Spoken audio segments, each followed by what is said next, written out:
Welcome to this episode of Talk Commerce. Today I have Kanessa Muluneh. Kanessa, go ahead, do an introduction for yourself. Tell us your day-to-day role and one of your passions. My name is Kanessa. I'm Ethiopian born, raised in the Netherlands, now live in Dubai, mom of 3. And I'm going to say something contradicting here. I always dreamed, not dreamed, but now I dream of being a stay-at-home mom, but I'm everything but, because the moment I sit still, my brain starts to work, come up with ideas, and before I know it, I invest in something or build a business. So I said I might as well build a career out of it. And that's what I did. I have an investment company now. That's awesome. And what about passions outside of that? Yeah, well, as an African, if you come from an African family, there wasn't always room and space for hobbies and passions. There was just this goal for you, this path laid out for you. And I followed that, went to medical school, which I hated, by the way. But I never discovered, I'm still in the process of discovering hobbies. But I must also admit that I try, and every time I feel like I get bored and then switch to the next one. That sounds pretty familiar to me. All right. So before we're going to talk a little about business and let's talk about some of the businesses that you have going, maybe even talk about investments in other countries and something like around that. But I'm going to tell you, before we do that, I do this thing called the Free Joke Project. I'll tell you a joke. You just give me a rating, 8 through 13. So here we go. All right. The inventor of the Ferris wheel and the inventor of the merry-go-round never crossed paths. They just traveled in different circles. Well, it depends. Are you dad? Because this goes down as a dad joke. Yes. Okay, then 13. If you wouldn't be dad, then I would go closer to 8. Yes, I'm a granddad, in fact. Oh, yes, 18 Yes. plus. Oh, 13 plus. Okay, good. Thank you. All right, good. So give us kind of just, you gave me some of your life story in the green room, which is super interesting. Tell us how you got to where you're going and how you got to where you are. So right now I have an investment firm, and a Diaspora investment firm. I decided initially to invest myself, my own money. I wanted to go back to Africa and reconnect because I grew up outside of Africa. And I went back. I kind of enjoyed the whole process of me finding myself. And I also noticed how the economy was quite cheap there. And I saw people struggle with things that were very natural to me. For example, marketing. I'm into marketing and PR, and people in Africa have no idea when it comes to marketing, how to, make yourself visible, basically. And I saw this little shop. It was like a little plumbing company. And I was like, I could do your PR and marketing, and you could just give me, they didn't have the money. So I said, well, give me like a stake in your company. And I made it quite a big company after that, just by doing PR and making videos and talking about it and using it as an example, like a user case for myself. And I was like, oh, if this is what I can do to the market or have an influence on the market, why not do it on a bigger scale? Eventually, I made some investments in Kenya, South Africa, West Africa. So it became a hobby it actually became a career at some point because I was actually making money out of it. And then I was documenting the whole process and telling other diaspora like, oh, this is so fun. You should also do it, blah, blah, blah. But at the same time, I wasn't aware that I was also promoting something quite dangerous, I should say, because Africa is not the kind of market where you just go call the first lawyer that you see on Google or LinkedIn and hope for the best. You really need to build your network, and I happen to be a good networker. But most people just call their families, send money, and think it will all go well. But you're not dealing with professionals. So that's when I thought, okay, maybe instead of putting these people in dangerous situations, I might as well combine and put everything in one place, provide information, share my journey, share my experience, and also help them invest. Oh, okay. My experience when I opened an office in Bolivia, and we talked a little bit about your first investment and my first office. We opened it there because of talent and costs and things like that, but I would never do it again. So tell us some of the things that you've done that maybe turned out okay, but you wouldn't do again. Well, I don't think this whole journey, I would not do it again with the information I have today. If I would have known, I think no sane person would go for it because And I think that's also a good thing. I was quite naive, and sometimes I'm still naive because I'm looking for that adventure, fun, we'll see mentality. But that's because I had the money was like I had a little play money, as I call it. Like I'll try, it wasn't that much money, and in the for early stages it was expertise as well. So nothing would happen to me if I'd lose that money. But here I am promoting it to others as if it's, once in a lifetime opportunity, not realizing that but Africa is it's not a straightforward market. Different laws, sometimes laws don't even exist. I think, and I have to say this carefully, but Africa is not for the weak. If you know what I know, I'm sure you wouldn't do it. But then again, the ROIs are insane. We're talking about huge ROIs. They are full of resources. Everything you need is in Africa. And what I personally target is like getting the resources, or like to build, I should say, getting the resources from Africa and sell it to Asia, because the population size of Asia is immense. I mean, they have two countries that are the population size of the whole continent Africa, each, China and India. I mean, I could retire from that. Find a great resource, whether it's coffee, anything agricultural, gold, diamond. We have it all in Africa. Export it to Asia, which is a similar market, so I don't have to adjust too much. And I could literally retire my whole family from that. So that's what keeps me going. Have you found it as have you tried to sell into India? And I know you talked about Pakistan earlier, but for me, in India has been a hard to sell into. They're always just trying to sell to you. Yes, no, you can't. So you have to play with the psychology a little here. For me, some African countries and India are very similar. So they have both growing economies, middle class.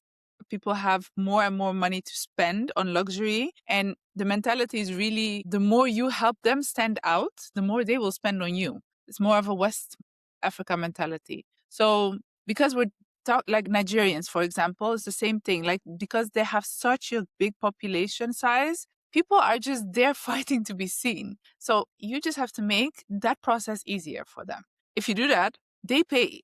They pay.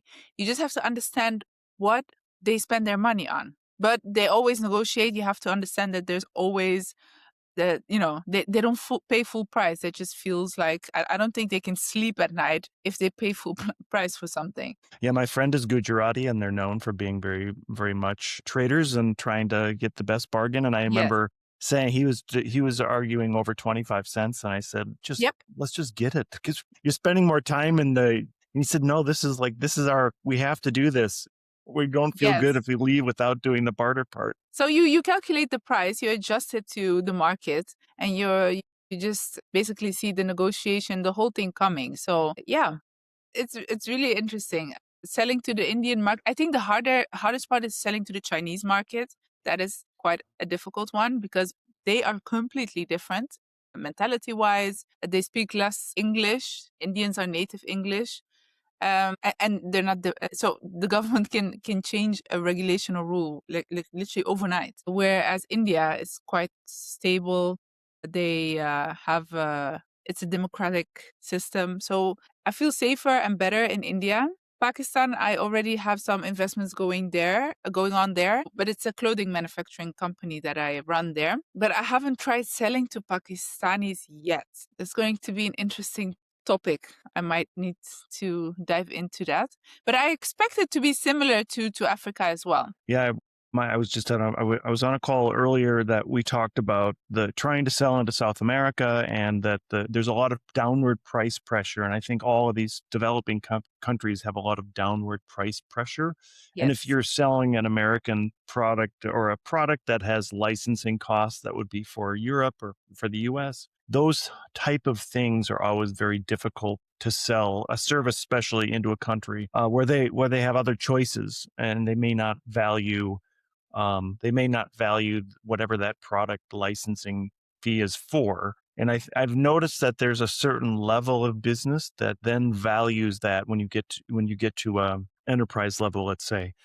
How do you find that it's easier to sell? And then the other, I guess, as a caveat to that, the other thing that we really found was having local talent that would then help sell into the market was sort of the two ways to open the door to get into that market. Yes, local representation helps. So it works two ways. Local representation can help, but it can also work against you because we have this mentality in Africa, most African countries, I should say, that they don't trust local products or local people. There is a huge trust issue. I mean, I can explain why, but it will be a long story. So if there's a trust issue, meaning that whatever I create or make in Africa is by default bad quality or lower quality than whatever I import. So right now we are working on establishing a vitamin brand. It's a passion project of mine because there are no vitamins on the African continent, at least not, there is no industry, I should say. I'm sure people import here and there and then sell it. It's not tested. It's not, up to the country standard. We don't know the actual shelf life. They just import it. I don't know how you imported it. Did it go through a desert for days, which means that basically you don't know if that product is still up to the quality according to the label. I'm trying to establish that. So I import knowledge mostly. Same thing I do with gaming that I mentioned earlier. We invested in a game. We import the knowledge from Silicon Valley. So in this case, I also imported the knowledge from Europe because I wanted to be up to European standards. Somehow already assume that my quality will be bad. We invest in testing. This whole testing thing cost me over like a year because you have to test the actual shelf life. If I want it to be up, a year, the shelf life to be a year, I have to actually test it a whole year. And that's more testing than the Americans do for the Africans or the Europeans. So I have to fight against this narrative. And for some reason, I know I'm not going to win, but it is what it is. Eventually, if they want to have access to vitamins, they don't have much options at the end of the day. But it's just so frustrating. I'm doing more work. I'm building a product for the people. And just to give you an example, we are lowering the iron, the percent. Let's say the Hmm. multivitamin has lower iron because iron exposes you to malaria, and malaria is quite active, in most African countries. It's just these little things that we make it for the African, yet here I am fighting against some random brand that is imported from the US in somebody's handbag that is considered higher quality. So it's a mentality issue. Yeah, and it's education. It's probably gonna take some time to get that over the hurdle to try to make it more prevalent or whatever. Yeah. But tell us a little bit about some of the other things you do. I saw you have Rise of Fearless. Tell us, what is that? Yeah, that is a game. It's actually a funny story because I know nothing about gaming. I think the only game I ever was affiliated with was Tetris, maybe. And I'm very good at Tetris. That is one thing. But I said, I saw how the industry works from afar. So I saw this Fortnite, Call of Duty, I don't know what all these big games were a thing out there. And I was like, if this industry became so big on the American market, because the Americans are by far the biggest when it comes to the gaming industry, if they can make it happen with half of the population, or actually 1/3 of the population, why does Africa not have an industry like that? Or Asia? This was the idea that came to me. And I said, let me see how far I can take this. Eventually, we did research. I hired a team. I got investors on board. And we just started doing research. And before I knew it, we actually had a game, like a beta version. And I was like, now what? At that point where you gotten too far to go back. That's how I felt. I felt stuck with the product, which was very good. But obviously, to get to Fortnite level, you need huge amounts of money for marketing. And, I still don't know if I want to take that responsibility upon me.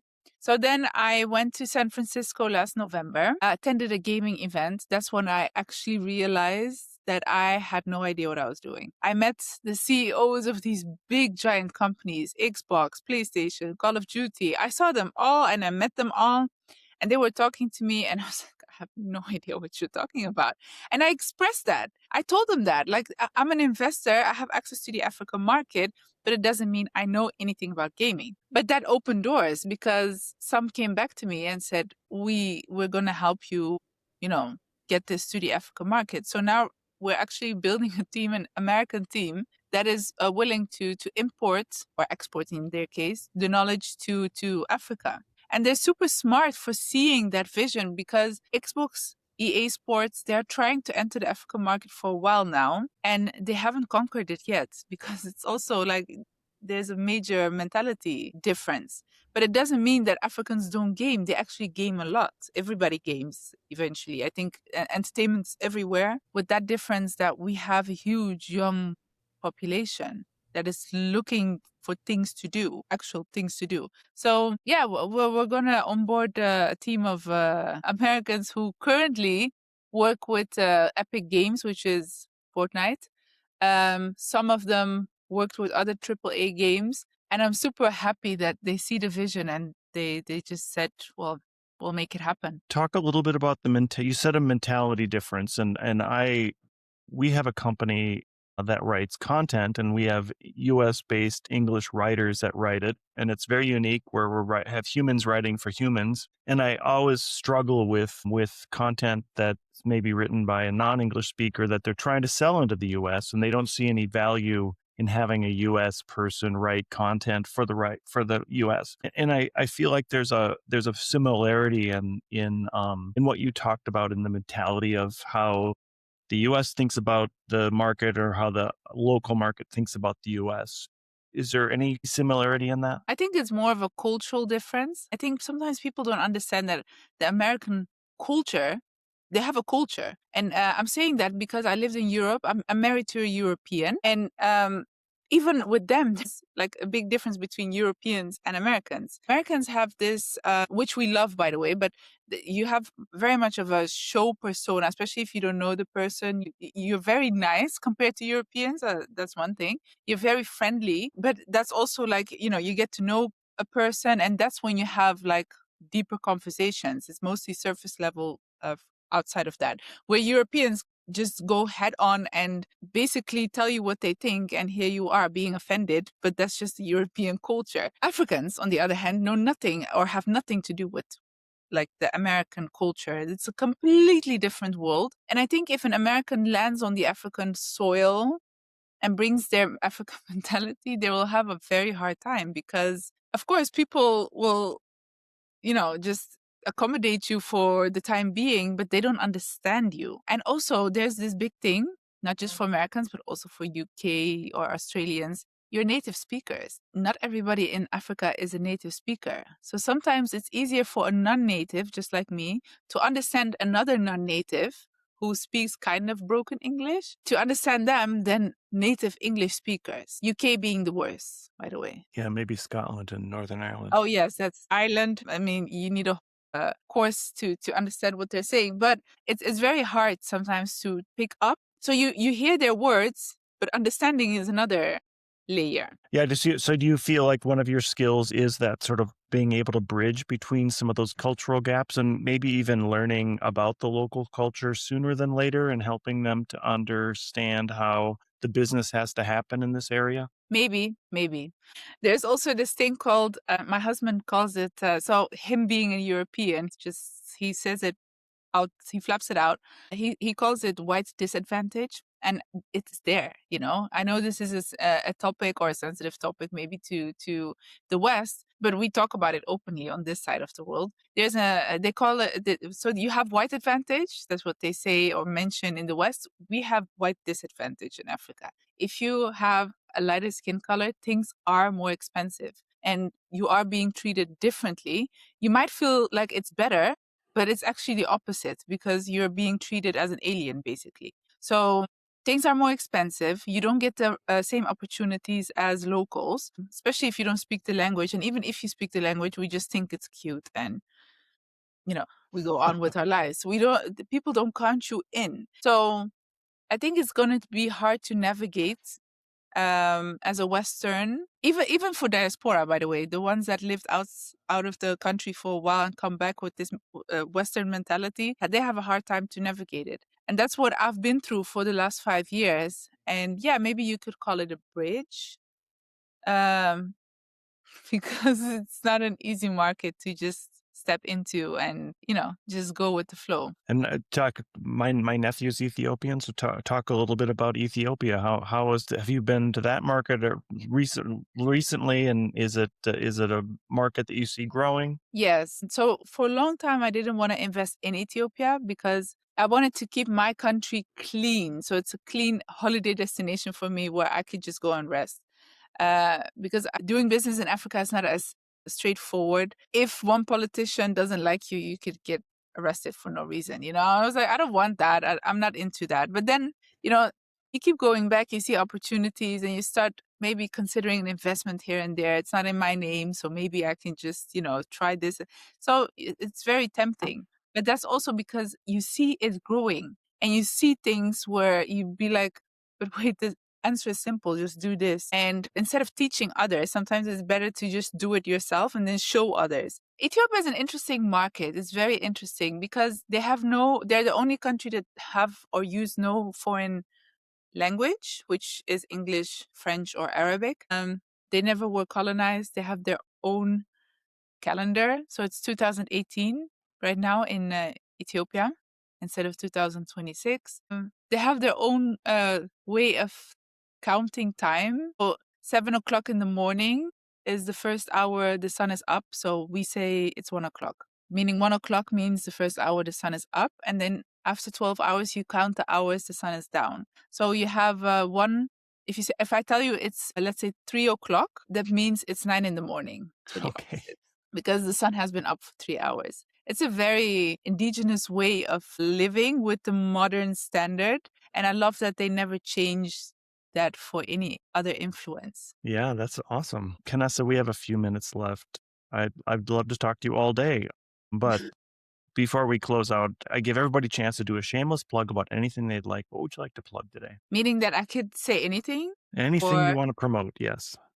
I think the last thing I want to say after everything I talked about today is that Africa is not as scary as people think, but you need the courage to go and see it for yourself. And if you ever want to invest, please, please involve the right professionals. Don't, go into business with the first best random person you meet, because everybody will tell you, yes, I can do it, of course, no problem. But that's actually a huge problem. So make sure that if you visit, go to network events, go to events where others from other countries also visit, because if they made that investment to come there, they probably are serious. But still, you need to run your due diligence. So be careful, but it's the future. It's growing as we speak. So Perfect. And how do people get in touch with you? I'm mostly active on LinkedIn, Kanessa Muluneh, or Instagram. I'm surprisingly active on Instagram, so you can find me there. I have 2 accounts. One where I share business information, and one is more of a personal diary. But the business account, I kind of share a lot of information about how to do business in Africa, how you set up structures also, like we have our own tax havens and everything, how you set up structures in Africa to prevent government seizing and such. So if you'd like to hear more about that, you can follow me there. That's perfect. And we'll make sure we get all that in the show notes. Kanessa, it's been such a great conversation. Thank you so much for being here. Thank you for having me.